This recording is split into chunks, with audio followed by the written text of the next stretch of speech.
সপ্তগ্রাম বিধানসভার মগরা এলাকায় ভোট প্রচার করলেন হুগলির তৃণমূল প্রার্থী রচনা বন্দ্যোপাধ্যায়। মগরা হনুমান ও চণ্ডী মন্দিরে পুজো দিয়ে প্রচার শুরু করেন। অতিরিক্ত গরমকে উপেক্ষা করে প্রচারে যেমন ছিল শোভাযাত্রার চমক। সপ্তগ্রাম বিধানসভার মগরা এলাকায় বিভিন্ন গ্রামের শোভাযাত্রা সহকারে চলে তার ভোট প্রচার। ধামসা মাদল, আদিবাসী মহিলাদের নাচ আর ব্যান্ড পার্টি রচনার প্রচারে ছিল।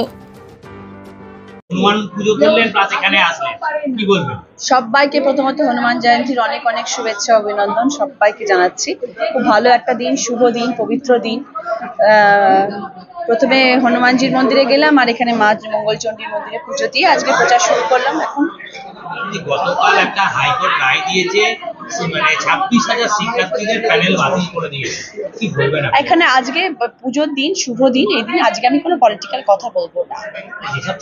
যেসব শিক্ষকদের চাকরি গেল তাদের উদ্দেশ্যে কি বলবো? নিশ্চয়ই বলবো, যাদের গেছে তাদের জন্য তো নিশ্চয়ই আমার সহানুভূতি রয়েছে। কিন্তু দিদি যখন আছেন তখন দেখা যাক, দিদি কিছু নিশ্চয়ই বার্তা দেবেন, দিদি নিশ্চয়ই কিছু বলবেন তাদের উদ্দেশ্যে। আমরা তো তাদের পাশে ডেফিনেটলি আছি। যাদের সাথে এরকম ধরনের ঘটনা ঘটছে, তাদের এখন খারাপ সময়, তাদের পাশে তো আমরা ডেফিনেটলি আছি, তাদের জন্য সহানুভূতিও আছে। বাকি দিদি বলবেন।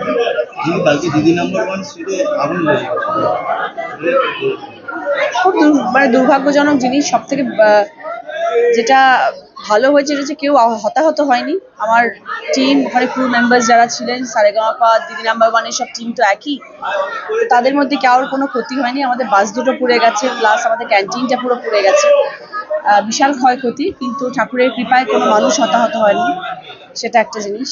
আর আগামীকাল সকলের সঙ্গে আমার দেখা হবে, দেখা যাক ওরা সবাই ঠিক আছে কিনা, তখন জানতে পারবো।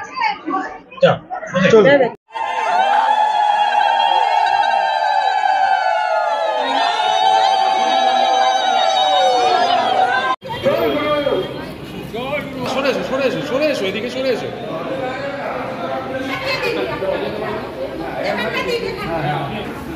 হ্যাঁ